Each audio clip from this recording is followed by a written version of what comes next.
Okay, so this video I'm going to talk about um, a language feature I didn't mention in the big video that I initially did. That's kind of interesting. So I don't want this just to be um, Scratch with text. So obviously this is a long-term project to create um, quite an interesting, useful app. So there's going to be more language features than just what's in Scratch. And I've gone through the scene stuff. I don't want to do that. I don't want that sprite. I want a library one. So we'll choose. Okay, that's she's Anna. Anna, and Anna's going to have an apple. All right. So you can see that this is actually still there, even though it's not actually still in the project. It still shows up here. So we've got a lot of work to do, I think, in how I manage. That should be kind of ghosted out. You shouldn't be able to actually do anything with it as long as it's disabled here. Anyway, that's not what we're here to talk about. We are here to talk about a feature. So we're going to think about cloning. So in Scratch, you clone objects and they appear at wherever they appear. And the cloning is done like within the sprite itself. So you might say cloned. I think that's the command in Scratch. Cloned, turn left. So when that's cloned, it will call this on the new clone will do this event here. So there's a problem I think with this is that it doesn't really work with how if I was making a game or making some sort of thing. I don't. It's difficult to communicate between the clone and the object. So say for example I wanted Anna to shoot bullets and that looked like apples. You might do so flag while we're just going to repeat 10. So we'll not do that. She's gonna fire off 10 apples or something. Actually we'll do forever. I could just use the key press thing. F key pressed.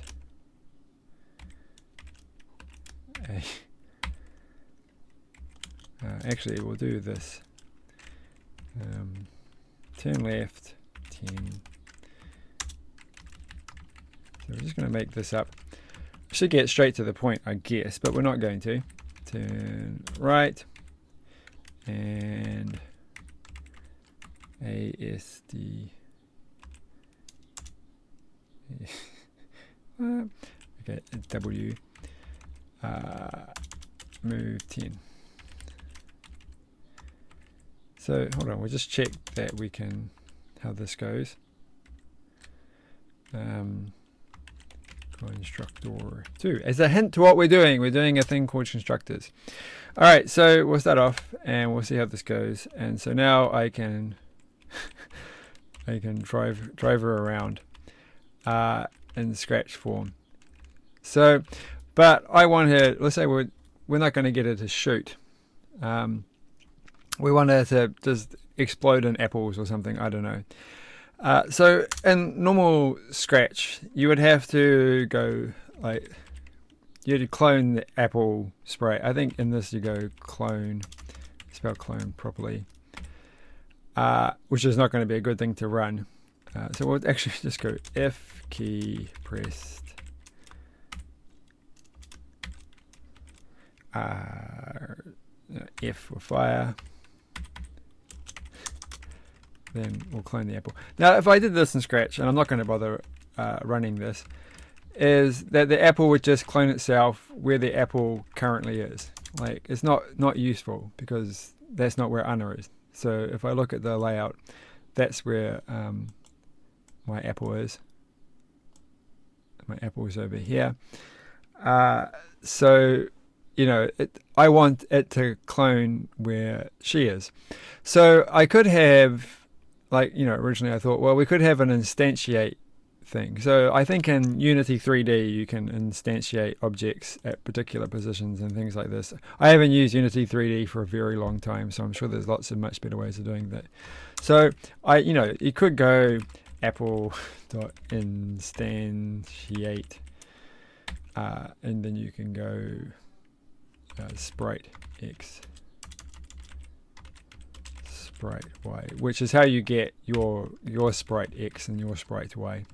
The other thing that you would do, like you might go and do it in the other way around. On cloned, you might say go x y ana.sprite x ana.sprite y. Right, so you could get it done this way, but it feels like you're doing it from the wrong perspective, right? You're doing it from the perspective of Anna, from the perspective of the apple, the thing that you're shooting. But really, the thing doing the action is Anna here. She's the one making the apple come out from her. And of course, you could have other different objects, and they might all be wanting to use apples as their explosions or something. And so you have these problems that sort of goes against like the way that I would naturally think about doing this. So the way that I'm going to get around this, so I could do instantiate, but this doesn't work. So well, I got rid of it. But anyway, you know, I could go instantiate like I did a minute ago. And then I could pass in all the information that I needed to know, like their position, their rotation, and all that kind of stuff. But I've gone for something slightly more useful, I think, and a bit more general. So, excuse me. So in other languages like Java and in JavaScript,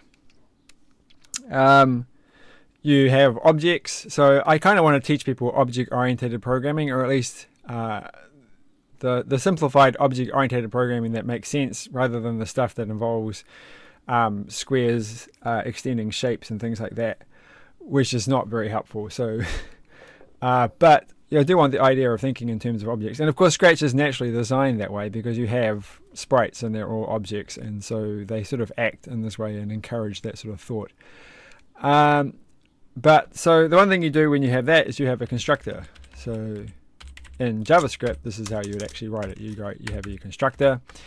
But the constructors take parameters. So we can say int x, or int x, int y. Again, in the final versions, I'm not going to make you do typed variables. Like, I'm going to try and be as flexible as possible, but I want to encourage type things. And one day, side note, yeah, we'll probably do it that way as well. But for now, it's going to be Java style. So we have a constructor, and so then we can go x, y, x, y. So we can have that, and we can get rid of the thing. But we can actually do, or we'll come back to that. So now we can do that, and then we can go to my script, and then I can say new apple sprite. So if you want to make it clear, you can use this. Use this.sprite and this.sprite y. Again, a lot of these language features are subtly encouraging you and teaching you about object-oriented programming. So if you get used to doing this, the use of this in Glitter is simply to clarify that this is the sprite X you're talking about. Sometimes you might have like conflicting things. You might have defined, for example, well, you can't do it at the moment. There's no local variables, but you could have a local variable with the same name as that, and then you use this to refer to the actual sprites one. And it's also just to make sure that it's a good habit, because there might be another variable with a similar name that happens to be in the stage, for example, and you might make a mistake in your spelling, and you don't want to be referring to the stage one. You want to refer to something that's in the sprite itself. And if you get the name wrong, you want it to give you an error. You don't want it to use some other variable that you didn't expect. So it's sort of a good habit to say this, to make sure you're saying it's a sprite X variable, or a variable that is part of this sprite. It's not a stage variable or some other variable in the thing. You can refer to like this to get the general sprite variable of another sprite, like you can in Scratch. One difference in this thing that is different to Scratch is that you can reassign values of sprite variables and other sprites from another sprite. So I could say apple var equals 4 or something if there was a variable named apple var in apple, which you cannot do in Scratch. And I will talk about at a later point why this is actually hilariously funny, because it enables certain things to work which work on Scratch but actually end up being compiled slightly differently. And that's because there's an add-on that I think GriffPatch uses that actually is incorrect in how it works, but it doesn't show up in using Scratch, but it does show up when you try to import them into here. Anyway, again, side issue. So now you've used the constructor, and we'll run it and see if it works, and it does. So now we can move her around, and then we can press F, and it didn't work. What have I done wrong? That's weird. Oh, I've kind of made a mistake, haven't I? You can see what I've done, a bit silly. So let's just go back to X, Y. Why? What have I done? Why doesn't this work? Oh, because I left it as apple dot sprite X. Okay, so that makes sense. Okay, I thought, oh no, I originally had a bug in this when I tried to do this demo beforehand, and this exact similar problem happened, and it was a sort of hard to notice bug, but it was quite funny. But I can't go into that. Anyway, here we go. So now we're going to go around and we're going to do this, and now we can make apples wherever. Remember the actual sprite position is probably a foot or something, I guess. She's very hard to drive. Glitter doesn't normally have, like, if you use go X, Y, or you say you change the sprite X directly, go X, go Y, or whatever, it doesn't do any bounds checking, so you can easily walk outside the actually sorry, that's a bad example. So it does do bounds checking in a way when you use turn left move and that kind of stuff. It doesn't use bounds checking when you directly change the position, unlike Scratch, which is much more useful, I think. And the reason is, of course, is that you don't have to worry about losing your sprites off the screen and you can't see them because you accidentally wrote some code to move it to position minus 100,000 or something. But in Glitter it doesn't matter because it's resetting every time you compile it. It's not losing the initial positions. So anyway, now we can do this, and now we can make apples wherever we go. So we've got lots of apples. So that's a lot more useful. But the thing is, this is slightly more useful than you think. So it's not just a simple little script. You can do a lot more than you want. You don't have to pass in these things. You can pass in something else. But then you can also just do straight code, and it will run like that. So then we can go repeat. We're probably going to have to go heading as well, and heading, new heading. I think heading is a variable name, so I don't remember the name of the variable. New. This is one of the things I need to finish. Repeat. All right. Set heading. Does it work? New heading. And then we can go repeat 10. We'll make it a bit more 20. Move 10. Delete. I think that is the command. So I'm going to make a few mistakes here because I can't remember the exact syntax for all commands. now my sprite is getting a bit annoying. Not my sprite, my font choice here is getting annoying. And get heading. I don't know if the thing is, I should have get heading, but I think I actually use heading as a variable. So we'll find out. We'll see what it says. It's going to give me some errors. Unknown function get heading. So set heading works, but get heading doesn't. Okay, heading. Direction. Direction. All right, those are the few language features. Like, I haven't decided. In the end, it will have a heading variable, set heading, get heading. So you can do it either by having a variable that you change, or by calling functions.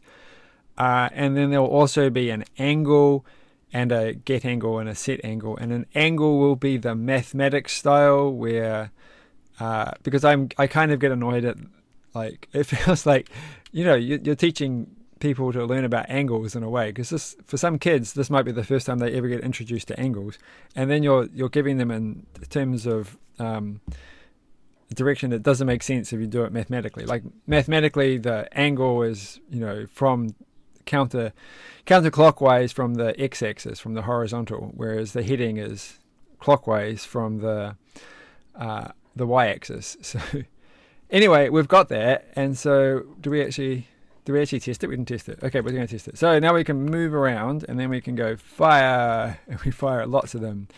And it gets very confusing because she's not actually orientated the way that her heading is. But we can do that. So we have to change it slightly. So if you wanted to do this in a proper thing, and you wanted it not to...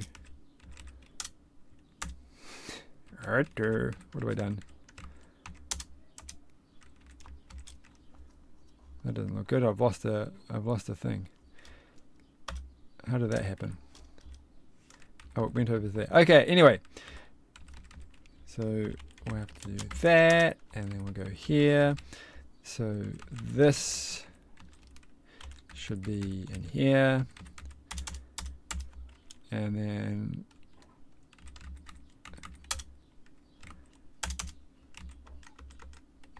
weight 0.3.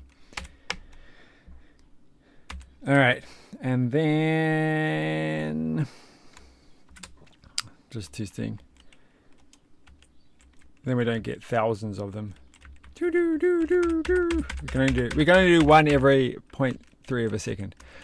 So that looks cooler. So I think you can get what the point about about constructors and why they're useful.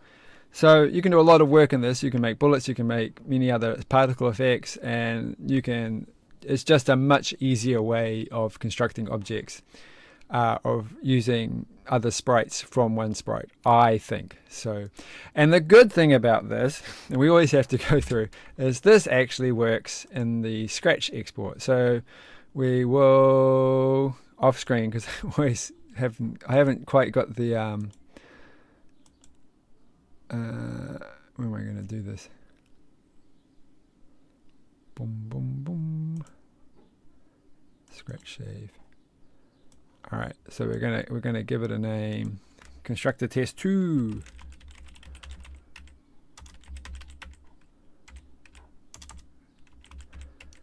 All right, and so we will save, and we'll bring this back, and we will run the exporter. And that went fine. Not enough visual. Well, it will tell you on here. Export successfully. So later on, by the way, there will be, because at the moment exporting is kind of annoying. You can actually, like, where is it? Quick export. So you can go Control-Shift-E, and then it will re-export things. So anyway, excuse me. Let's just bring in our friend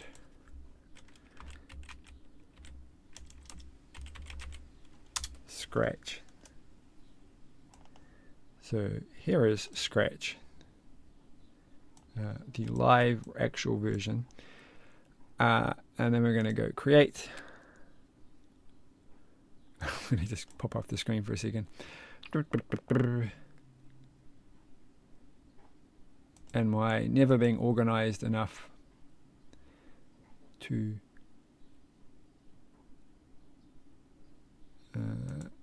do this. So we're going to get my constructor test 2 and we're going to import it. And that has imported it.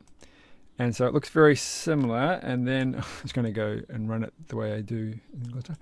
And we'll run it. And then we can move around and we can fire. And it works exactly the same. Look at that. It's quite neat. So how does it work? Because you can't do that in Scratch.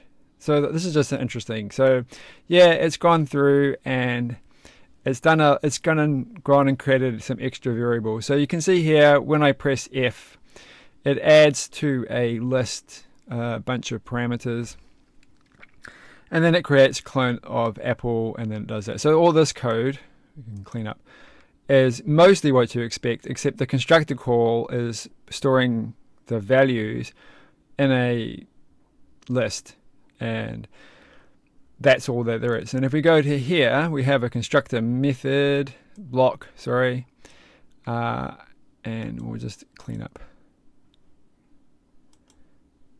Gosh, I hate the Scratch. You can't resize anything. By the way, the Glitter front end is slightly more configurable than it looks, but we'll go about that another day. So anyway, we actually go through here, and first off, what it does is it checks to see if this list, which is a stage variable. So if I looked at this stage, there is a constructor parameter list. So that's a list where all the current things, if we go back to the Apple, it goes through and it reads the first, the second, and the third items of that list, and then calls and it passes those values to a constructor block. The constructor block then promptly deletes those straight away. So you've used those up. So you've read in the first 3 values, which are the 3 parameters you're passing to your constructor, and then it just operates like a normal block. So if you were to call clone that thing by itself, at least one of these clones there's not going to be anything in that list, so it's going to act like a normal clone and not do anything. So other clone methods will take over, and if there are parameters in there, then it will. If there are values in that list, it will take them out and use them to construct that sprite. So basically, it's sort of doing all the back-end reverse logic code for you, and then it's just going through and doing the code down here. So hopefully that makes sense as to how it should work, how it works. So there are a few issues with this, of course, and one of them is that it doesn't construct a fresh new sprite. It's always cloning the current main sprite.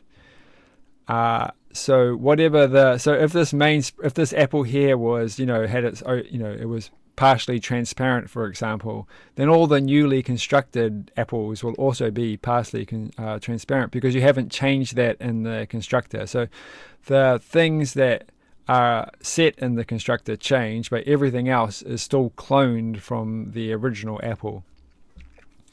So this actually, at the moment, I haven't quite changed it, but it should be quite straightforward. It does have a few quirks, like if you do this with the scenes and you clone something in a scene, it may cause a slight issue because it will get confused and think that there are actually multiple sprites of that type.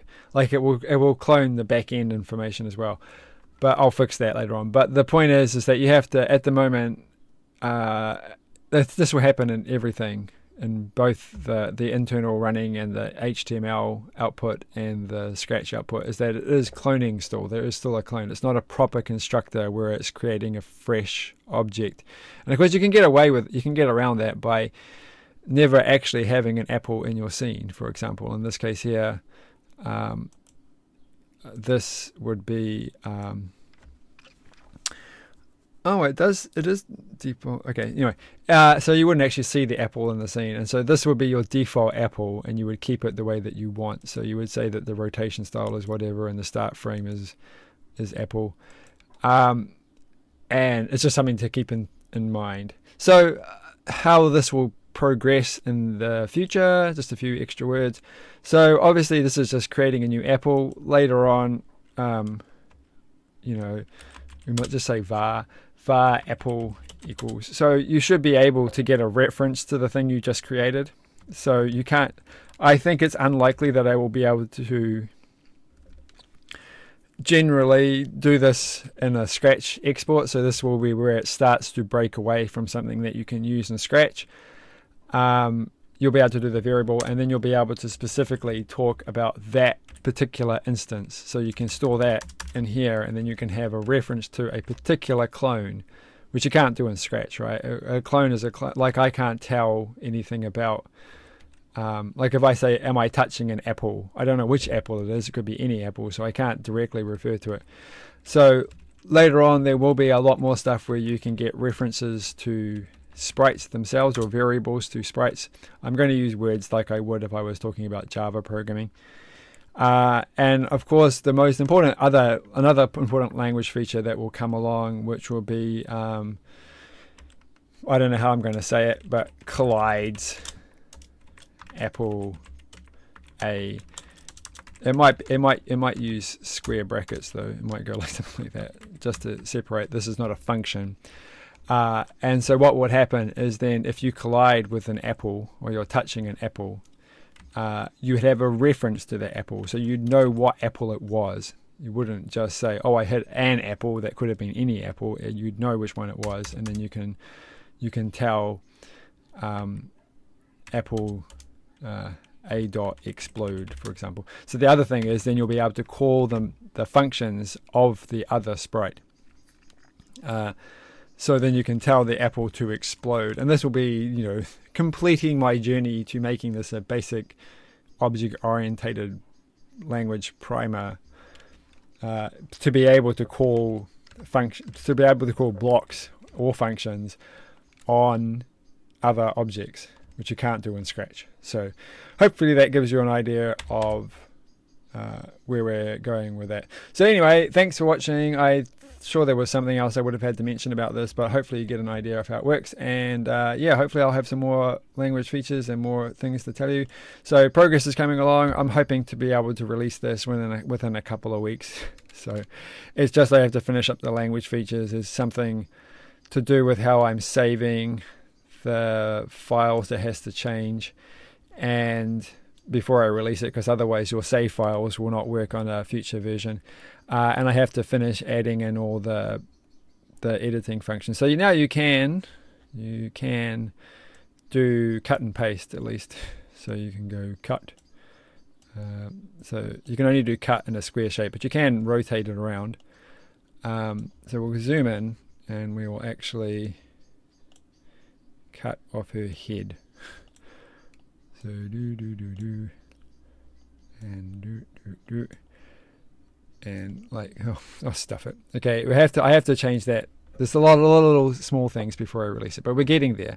And then we can just go copy, and then I can paste it, and then I've got her head, which appears upside down at the moment, which is annoying, but we'll fix that. And it's a bit clunky, but we're getting there. So this also needs to be optimized. It's completely the wrong way around. I've just realized, so we have to go that way. So yeah, I'll fix all that up. The problem with the graphic stuff, why I find it so tedious, is that you're always mixing up different, like, you're always different sort of, I don't know what the term is, coordinate spaces. Because in Scratch they have single resolution and higher pixel density resolution. So whereas it looks like 1 pixel, it might actually be 2 pixels, or the image might use only 1 pixel per pixel, or it might use 2 pixels per pixel across, and so on. And of course that Scratch, everything is orientated with the top being going upwards. So these are higher values of Y, and there are lower values of Y at the bottom.